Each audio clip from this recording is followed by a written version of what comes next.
temas que tenemos que valorar. Y generalmente está involucrado en muchas enfermedades, ¿no? En el ámbito de muchas enfermedades. Entonces, el aprender a explorarlo, el aprender a tener nosotros el alcance de poder saber y sacar la data importante, que es de suma importancia para poder armar nuestros síndromes respiratorios, va a ser clave del éxito de poder tener un examen y valoración importante. Si bien es cierto, tenemos un capítulo aparte de lo que es semiología respiratoria, esto es simplemente, digamos, una pincelada de lo que podríamos ver más adelante y lo que nos vamos a enfrentar. En la exploración respiratoria incluye básicamente 4 procedimientos importantes, ¿no? La inspección, palpación, percusión y auscultación. Y ahora se dice que nuestro quinto elemento va a ser, el ultrasonógrafo, es decir, el ecógrafo, que forma parte y anexo del equipamiento médico a futuro, ya que el estetoscopio no solamente va a ser necesario, sino también tener un ecógrafo al pie del paciente para poder abordar diferentes asociaciones de síntomas y signos con un diagnóstico precoz y rápido.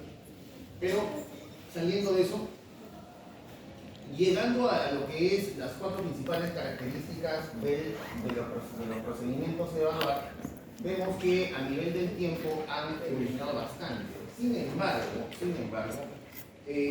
han persistido en el tiempo lo que es la inspección, palpación, percusión y también auscultación.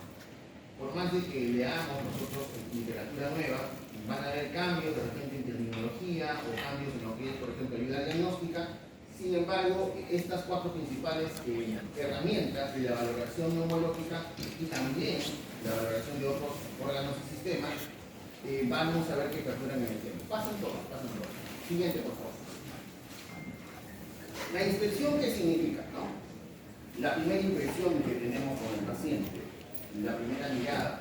Es decir, es como cuando conocemos a alguien y me dicen me caes bien, me caes mal, ya tenemos una impresión. Entonces, de esa manera nosotros miramos de manera general al paciente y tenemos que valorar muchas cosas en lo que respecta a aparato respiratorio.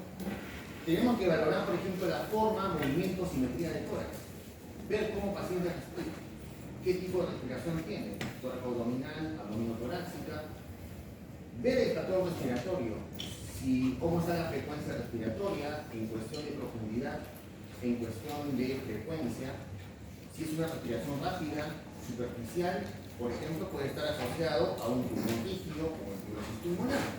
La fibrosis pulmonar es una enfermedad degenerativa en donde el tejido, digamos, conectivo, elástico pulmonar, que normalmente hace que se estire el pulmón y se encoja, se hace grip por alguna manera. Entonces hay muchas causas de fibrosis, entonces tenemos una restricción en el tema ventilatorio. Por lo tanto, es un paciente que no va a tener una respiración y organización adecuada. O también podemos ver estas características en embolia pulmonar o edema pulmonar. Embolia, ya que un coágulo, ¿verdad? Que puede ser por una arritmia, por ejemplo, o una trombosis, que viaja a nivel circulatorio, se estanca en un vaso principal pulmonar y no permite la circulación, y por lo tanto no hay una oxigenación adecuada.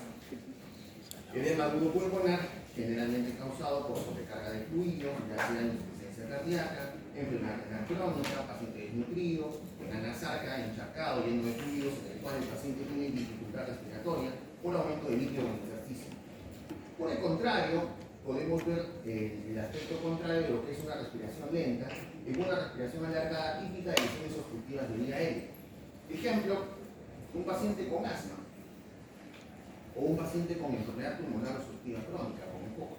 Son pacientes que tienen obstrucción bronquial y por lo tanto, si nosotros valoramos lo que es el tiempo inspiratorio y expiratorio, va a haber una alteración. Normalmente nosotros respiramos, tomamos aire y botamos, y generalmente el tiempo es 1-1, ¿no? Inspiración y expiración. En este tipo de pacientes obstructivos, el tiempo expiratorio es más grande. Pueden acompañarse de ruidos, llamados sibilantes, que más adelante seguramente vamos a valorar con respecto a los exámenes de pacientes en sí. Y también podemos valorar lo que es el clambing o el trocatismo digital. El clambing son las famosas llamadas uña en vidrio del reloj, ¿no? O uña en forma de tambor, el cual se produce por defecto de una hipoxia crónica. No es patognomónico neto de enfermedad pulmonar. Por ejemplo, la hipoxia crónica también puede tener un paciente cardíaco, en donde existe hipocratismo digital. Entonces yo veo al paciente, lo veo con eso y una respiración, entonces digo que es una enfermedad pulmonar crónica, al menos alguna conclusión. ¿Y qué característica tiene? Hipoxia. Y ahí comienzo a indagar más exámenes. Presencia de cianosis, ¿no? Cianosis, coloración azul-violeta a nivel de la boca, de chunguial, ¿no? En los labios, tirajes, cuando el paciente respira y vemos que se hunde, ¿no? Los músculos intercostales, y de esa manera podemos valorar que existe la utilización de musculatura respiratoria accesoria. ¿Cuál es el principal músculo respiratorio? Diafragma. El diafragma, ¿verdad? El diafragma. Entonces, si mi diafragma comienza a no ser útil o no satisface el tema ventilatorio, tengo que echar mano de musculatura accesoria, ¿no? ¿Qué músculos accesorios se les ocurre a nivel respiratorio? Intercostales. Otros. Respiratorios puede ser esternocleidomastoideo. Ajá. Otros. Pectorales. Y también el patrón respiratorio cambia, ¿no? Más abdominal, trata de cargar. Sigue, por favor. Bien, entonces, la frecuencia respiratoria, así como todo en la vida, cambia con los años, ¿no? ¿Qué quiere decir? Que un recién nacido va a tener mayor frecuencia respiratoria que un paciente adulto. Por lo tanto, tenemos que tener conocimiento de algunos parámetros para poder valorar, ¿no? Cuando veamos pediatría se van a dar cuenta de ello, ¿no? Y vemos que, por ejemplo, un recién nacido de 40 respiraciones por minuto, a los 5 años llega a 25 y ya nosotros entre adultos varía entre 10 y 16, y usualmente un poquito más, podría ser hasta 18, máximo, qué sé yo. Es aumento de la frecuencia respiratoria es un signo de gran sensibilidad, pero poco específico. ¿De gran sensibilidad a qué se refiere?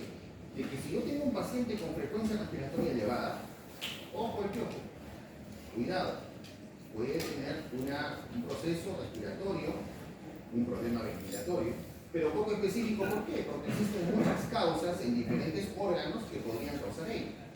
Ejemplo, una insuficiencia cardíaca. Un paciente que tiene dificultad respiratoria a aumentar la frecuencia respiratoria, y no necesariamente es el problema pulmonar, o también problemas del sistema nervioso central, ¿verdad? O quizá también de repente hay también problemas psicógenos, ¿no? Una sensación, igual hay un temblor, imagínense, parezco yo muy tranquilo, por lo que soy el primero en correr, y me pongo nervioso, ansiedad, comienzo a respirar, ¿no? O de repente llamo a alguien ustedes acá adelante y se sienten nerviosos y comienzan a hiperventilar. sí, No es que esté enfermo, simplemente es una reacción. ¿Verdad? Sí, por eso es poco específico. Pero lo que sí podría ayudarnos es valorar lo que son los patrones respiratorios, ¿no? Si nosotros graficamos lo que es inspiración y expiración como si fuese una curva, como vemos en la parte superior, media e inferior, podemos tener algunos patrones respiratorios de características que podríamos asociar esos patrones a enfermedades. Ejemplo de primera.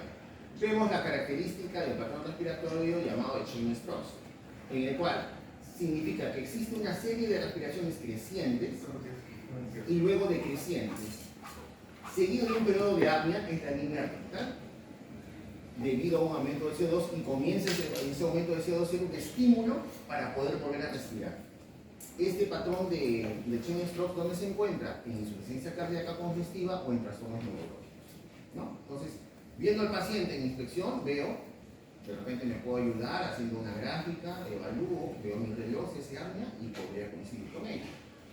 Hay otro patrón respiratorio llamado de Biot, en el cual es una respiración periódica con alternancias de apnea. Dense cuenta que a diferencia del anterior no es creciente ni decreciente, es simplemente constante, ¿cierto? sí. Ciclos de apnea, eso se ve mucho en meningitis, ¿no?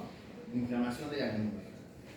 Y también hay otro tipo de respiraciones en el cual es creciente, llega a una meseta, hace una pausa y cae de manera brusca. Y luego otra vez de manera creciente y hace una pausa. Eso es una respiración llamada de Kussmaul, ¿no? O acidosis metabólica como la diabética o neurética. Nuestros pacientes con diabetes mellitus descompensada o con insuficiencia renal descompensada que causa una acidosis metabólica. En general, acidosis metabólica. Es una respiración acidótica. Siguiente. También en inspección cabe resaltar que nos interesa mucho lo que son las posiciones, ¿no? Es decir, cómo el paciente está, qué actitud tiene.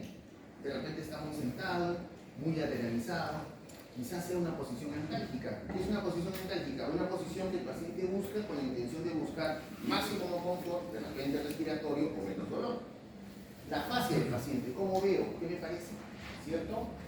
La constitución, el estado de nutrición, la piel y faneras también pueden ayudar con relación a lo que respecta a enfermedades del tejido del aparato respiratorio. Siguiente. En la actitud. Generalmente el paciente pulmonar que está bajo un grado de insuficiencia respiratoria va a buscar una posición antálgica o alivio de disney, ¿no? Van a buscar estar con cabecera a 45 grados o 90 grados, van a buscar estar sentados porque acostados se cansan. Eso también lo vemos en el cardiópata, ¿no? Claro. ¿Cierto? Y posición antálgica, porque si hay, por ejemplo, un proceso oncológico, un traumatismo alto, puede de repente buscar un sitio para poder respirar mejor. También podemos buscar, por ejemplo, en pacientes que tienen un daño pulmonar, quizá un derrame pleural masivo en un solo lado, ¿no? Un derrame pleural masivo en un solo lado, el paciente va a buscar ventilar de costado. Imagínense que tiene un derrame completo del emitórax derecho. ¿Cómo creen ustedes que buscaría estar el paciente? ¿De cúbito lateral derecho o de cúbito lateral izquierdo? El derrame es en el lado derecho. O sea, no ventila todo el pulmón derecho. Derrame pleural. Puede ser una masa. Desgraciado. ¿Dónde busca? Derecho. Derecho. Claro. ¿Por qué? Porque el paciente va a ponerse del costado Y a este va a para poder que pueda ampliar. ventilar mejor el lado izquierdo y de esa manera tener menos fatiga, menos cansancio. Si se coloca al revés, el pulmoncito sano va a estar aplastadito, más o menos, y va a tener menos fatiga. Claro. Entonces, simplemente mirando, podemos nosotros presumir o indagar algún tipo de valoración o también incluirlo dentro de nuestro examen de interrogatorio, en historia clínica, ¿no? Señor, ¿usted en qué posición se siente más cómodo? ¿En qué posición respira mejor, verdad? Hay un signo llamado de Bosco, que es la inclinación de cabeza, se ve afectado por contractura muscular refleja. En derrames pleurales, por ejemplo, pueden haber algunos de estos síntomas por irritación nerviosa y de esa manera producir una contractura muscular que insinúa como una contractura, ¿no? Como si fuese una tortilla, pero no es muy común. El aspecto también de características endoscópicas de algunas neoplasias, como cuchinoide, hipotiroideo, ginecomastia, ¿no? Hay tumores carcinoides que pueden estar asociados con liberación de hormonas. Entonces, podrían haber características generales de otros órganos que podrían también estar vinculados con enfermedades pulmonares. En pacientes disneicos graves que van a inclinar el tronco hacia adelante, como les dije, y los disneicobroncos pulmonares puros toleran mejor el decúbito a diferencia que los cardíacos. El cardíaco casi está sentado. Siguiente. Entonces, lo que hemos conversado, decúbito lateral sobre el lado enfermo, ¿no?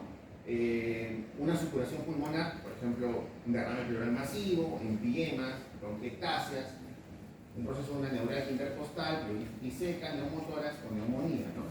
Y una lesión bilateral, generalmente cuando el pulmón está afectado a ambos lados, el paciente va a querer estar semisentado. Siguiente. Las fases. Esta, de manera no despectiva, ¿no? Yo me acuerdo haber leído esto hace años, ¿no? Como niñito con cara de peso. Que son los clásicos niñitos, chibolitos, mocosos, ¿sabes? De repente alguien es así, pero alérgico a matar, que es alérgico, que duerme con la boca abierta, ¿no? Mocos por todo lado. Bueno, es la fase adenoidea, ¿no? Que significa que tiene ocupación faríngea con respiración bucal. Entonces el pacientito respira por la boca, porque tiene los adenoides grandotes, ¿sí? Y eso hace que la constancia de hacer ello tenga algunas características en las fases, ¿no? La boca entreabierta, el labio superior corto, incisivos notorios, pómulos planos, palabra ojival. No, estos pacientes generalmente comienzan desde niños, tienen infecciones respiratorias a repetición y los adenoides están muy vinculados a procesos alérgicos atópicos, por ejemplo, rinitis alérgica, rinitis crónica, sinusitis, y si hay un fondo alérgico, tranquilamente usualmente ya no llegan acá en porque hay opciones terapéuticas mejores y también hay opciones quirúrgicas que hacen que el paciente ya no llegue a plantar alteración en la fase siguiente. No se ve bien, pero una fase disneica, es una fase de desesperación. Una disnea de vías aéreas altas, existe una cara de angustia, ojos entreabiertos, fosas nasales dilatadas, cianosis en los labios y orejas, un ruido respiratorio grave en tono con milaje alto, ¿no? En el asma, que es más crónico, la fase es abortagada, cianótica, sudorosa, con sibilancias a distancia, ¿no?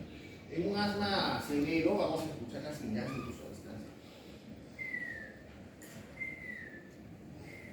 ¿Ya? Como ese ruido con un pitito o un silbido al final, se puede escuchar, ¿no? En la disnea de vía aérea alta es más un estridor, es más un ruido inspiratorio. Como cuando roncan y se quedan dormidos en casa. Bueno, una pausita, ya un ratito me está llamando Miguel. Las obstrucciones de vías aéreas superiores, el ruido es inspiratorio. No, como un ronquido, algo así, ¿no? No, por ejemplo, donde me vuelvo un tumor, por ejemplo, a nivel cervical, ¿no? Un tumor de tiroides. Y estos pacientes, ¿cuál es el tema? Como usualmente es algo crónico, si no está afectado al sistema nervioso central, el tema es que el paciente es consciente. Entonces, como tú eres consciente que te falta aire, lógico, te vas a poner desesperado. Porque cerebralmente estás bien, ¿cierto? En cambio, en el paciente asimático, ya es un paciente pulmonar obstructivo crónico, ¿no? Es de larga data. Por eso el paciente está como más acostumbrado, digamos, a algún tipo de deficiencia respecto al tema respiratorio. Siguiente. La tosferina, ¿no? Un paciente que tose, se pone el ojo punto, ¿cierto? Cada ojos inyectados, menos turgentes. ¿No? Qué bonito que tienen tosferina, ¿no? Fase neumónica, ¿no? Una fase de aspecto congestionado, no neumónica, aleteo nasal. Generalmente aquí, muy vinculado a lo que son los signos ecoscópicos de la insuficiencia respiratoria, ¿no? Aleteo nasal, grave. Mucho más visible en niños, obviamente. Siguiente. Una fase tuberculosa en un aspecto ético, con palidez, rubidez y mejillas de ojos brillantes. Ahora la TV ya es un poquito más democrática, ¿no? Ya nos da todo, ¿no? Usualmente antes la TV estaba más vinculada a trastornos de la persona que tienen déficit nutricional, por ejemplo, ¿no? O a ambientes donde existen muchas carencias, pero la TV es más democrática, al igual que la historia. Así que nos da todo, ¿no? Sin escatimar ningún tipo de educación, ni tampoco tema social, así que nos puede activar. Fase cianótica, un tinte azulado en los labios, generalmente. La fase mediastínica, esto usualmente se produce por un llamado síndrome de vena cava superior o llamado edema en esclavina, que es un proceso mediastino en el cual existe un edema en cara, cuello y brazos y gran infiltración de venas jugulares. Entonces vamos a ver acá infiltración de venas jugulares, de repente podemos ver a nivel de tórax, circulación colateral y el edema solamente en la cabeza, del cuello para arriba. Muchas veces también acompañado de brazos, ¿no? ¿Qué significa esto? Una obstrucción a nivel mediastinal de la vena cava superior. O sea, existe un tumor, algo que comprime la vena cava superior y por ende está dando esa fase, ¿no? Siguiente. Fase escrofulosa, ¿no? Esto está muy relacionado a la tuberculosis ganglionar, con ojos y formación de clitenas que aparecen hinchados y entornados, con borde de párpados enrojecidos, secreción nasal purulenta y el cuello engrosado con tumefacción de ganglios cervicales, ¿no? Por ejemplo, ¿qué diferencia habría ahí entre esa imagen y la anterior?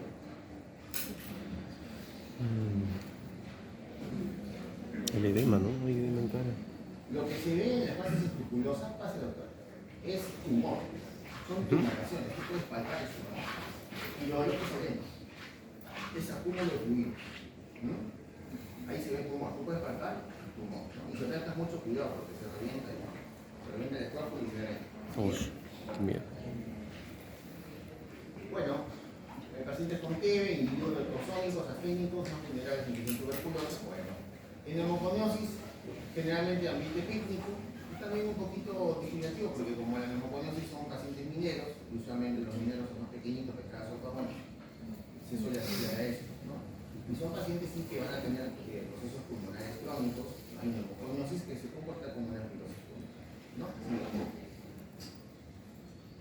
cavitaria, se dice que hay un tinte amarillo grisáceo con palidez extrema luego de hemoptisis copiosa.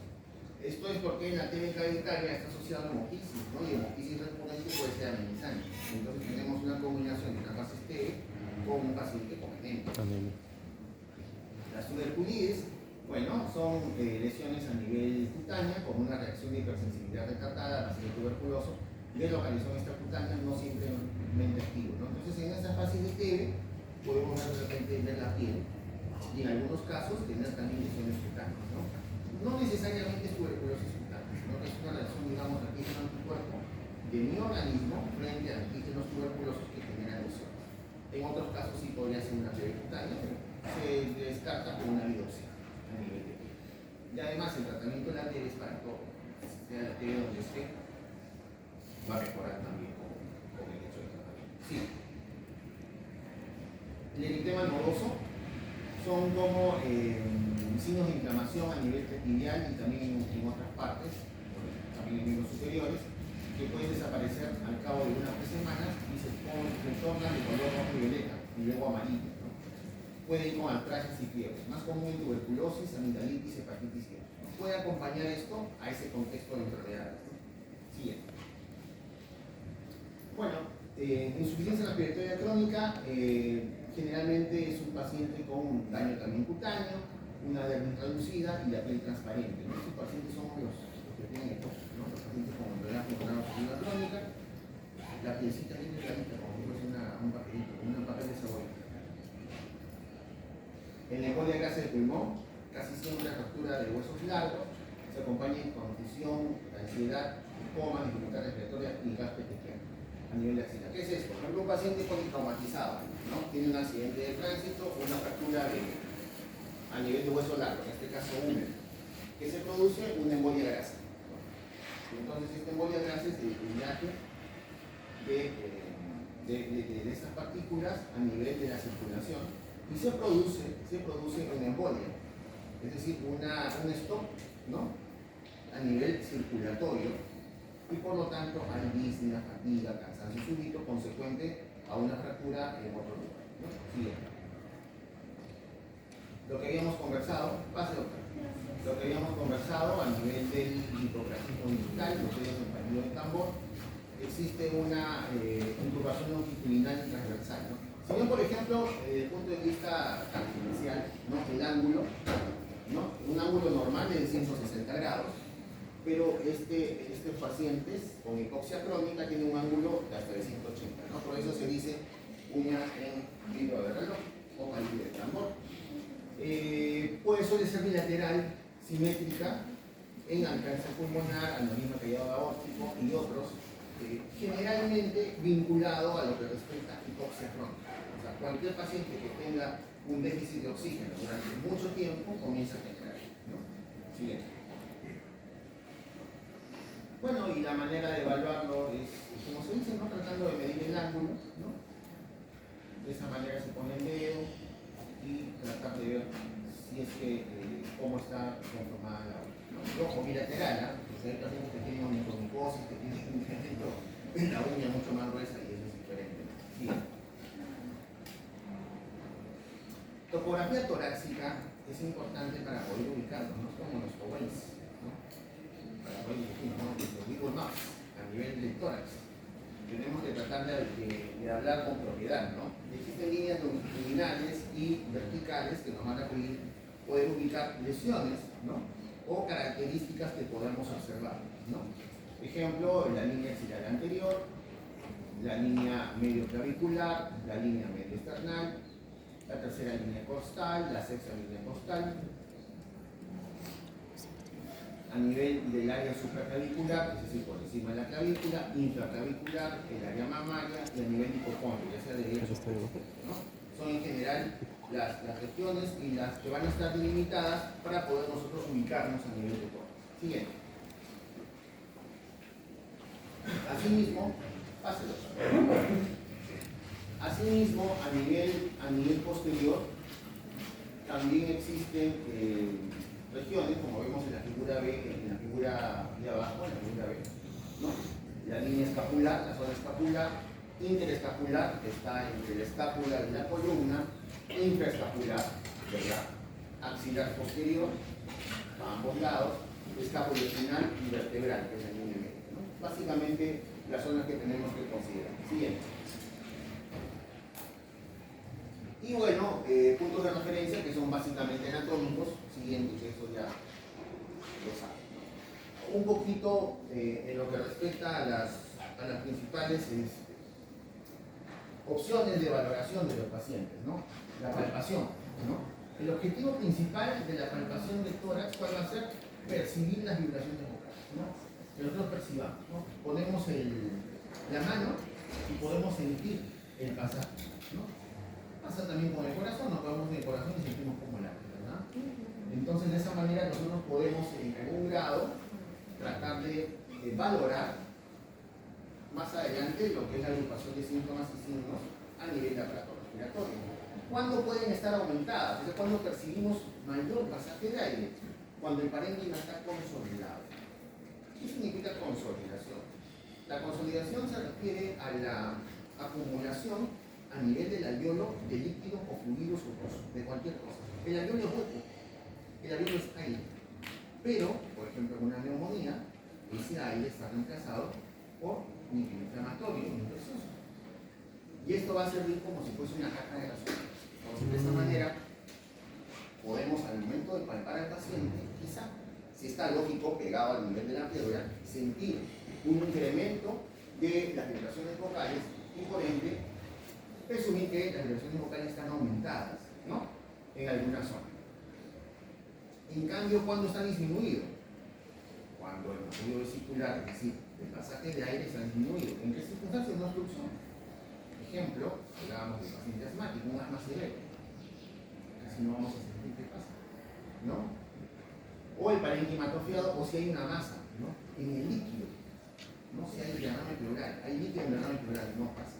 Si hay neumotórax, esa acumulación de aire en el espacio pleural, tampoco pasa, no lo vamos a sentir. Siguiente. Las vibraciones vocales se evalúan recorriendo comparativamente cada hemitórax de arriba a abajo mientras el paciente repite una palabra, ¿no? Generalmente dicen 3, 33, ¿no? Que tienen mayor resonancia. Y podemos, como hemos conversado, el aumento de vibraciones vocales está vinculado a la consolidación o cavidades pulmonares o disminución en atelectasia, enfisema, derrame pleural con neumotórax. ¿No? Atelectasia, hay términos que de repente no son muy habituales, ¿no? Atelectasia, ¿qué se hizo prueba por atelectasia? ¿Quién sabe? Pase, doctor. ¿Puedo preguntar? Cuando es un colapso, se cierra, ¿no? Colapso de los alveolos. Ajá. Sí, pero puede ser. También de los Una bronquios. atelectasia es la obstrucción completa de la vía aérea, ¿no? Y por ende no va a permitir el pasaje de vía aérea desde el lugar de la obstrucción en adelante. Entonces voy a ver como el pulmón colapsado, porque no pasa aire, ¿cierto? Esa es atelectasia. Diferente de neumonía, ¿no? La neumonía, la vía aérea está abierta, porque el problema es el parénquima. Los alvéolos. Es diferente. Enfisema. Enfisema se da ello en los pacientes fumadores, generalmente. Existe una destrucción a nivel de las trabéculas interalveolares. Al haber una destrucción de estas trabéculas, entonces existe formación de bulas, que es una acumulación de aire, y también, como es fumador, está asociado a la obstrucción bronquial, ¿cierto? En ese caso, pasa menos aire porque también hay una obstrucción de vía aérea porque está asociado a lo que es obstrucción bronquial. En derrame pleural hay una interfaz entre lo que es la pared torácica, la pleura parietal y la pleura visceral, porque deberían estar pegaditas, ¿no? Pleura parietal y visceral. Como hay un espacio ocupado por líquido, no voy a palpar ni escuchar. Y el neumotórax lo mismo, pero con él. ¿Sí? Siguiente. Percusión, ¿no? Entonces ya ustedes mientras están en el micro, así van a percutir. A practicar. Entonces ya después lo practicamos. Entonces, una percusión directa, digital o también indirecta.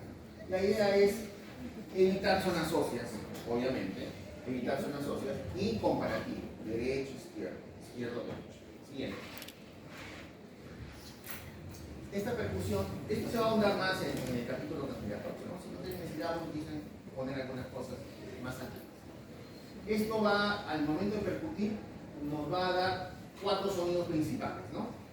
Lo que es una sonoridad normal, matidez, submatidez o timpanismo, ¿no? Sonoridad normal, pulmón aireado, pulmón orgánico. Espero que esté tomando el libro. No, normal, ¿cierto? Una intensidad fuerte, tono bajo, vibración prolongada. Matidez sobre órganos compactos, por ejemplo el hígado.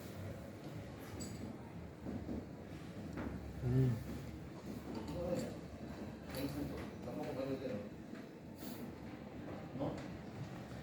Entonces, si es el órgano compacto, porque no hay aire, entonces también podemos percutir lo mismo en pulmón privado de aire, ¿cierto? Que tiene poca capacidad de vibrar.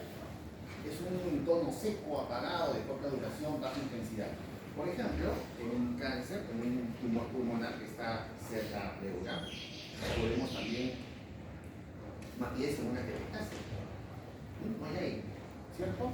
Su matidez es una variación del mate, es como pero con mayor sonoridad con tono grave, ¿no? Hay su matidez hepática en quinto fase intercostal, bueno. Son intermedias, sonoridad pulmonar y matidez hepática. Es una interfaz.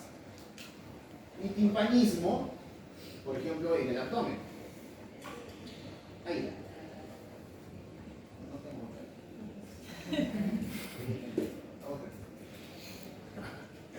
Entonces es área de gases, ¿no? Y entonces un tono musical alto, intermedio. ¿Dónde vemos? En los motores. Entonces fácilmente, por ejemplo, aplicando solamente 2 técnicas, lo que es percusión y lo que es palpación, podríamos diferenciar quizás si es un neumotorax grande o una telestasia. Porque la telestasia vamos a percutir, matidez, y en el neumotorax, Timpanismo. a pesar que al palparlo no va a pasar el aire. Claro. Bueno. Entonces de esa manera vamos más o menos a entrarnos un poquito de lo que es el siguiente. Bueno, hay matidez obviamente, que son órganos nobles, la matidez cardíaca, el espacio timpánico de Traube, ahí está el estómago, ¿cierto? Y su matidez hepática, ¿no? Que es lo que se da por siguiente. La perfusión, cuando el contenido aéreo es mayor, y sobre todo la cámara y cámaras que contienen de mayor tamaño que los alvéolos, el sonido más claro timpánico, ¿no? Por ejemplo, una bula de entonces. Si desaparece el aire, por ejemplo, la telestasia y se reemplaza por líquido o edema, o se interpone en una masa de líquido el tejido sólido entre el pulmón y la pared torácica se da. Más o menos es lo que hemos hablado, que tiene un aspecto más técnico. Siguiente. Entonces, esta resonancia de sonoridad normal es un ruido hueco, prolongado, tonalidad baja y no musical. Hay una matidez o submatidez, la hipersonalidad o timpanismo, ¿no? Es más o menos las características que hemos hablado. Siguiente. Entonces, hay zonas del tórax donde van a ser de manera normal, no patológica, más característicos de tener submatidez o más característicos de tener una sonoridad, ¿no? Según la ubicación de otros órganos, más que nada, sin significar ello que el pulmón está enfermo, ¿no? Eso hay que también tener en cuenta. Así es. La auscultación, algo breve.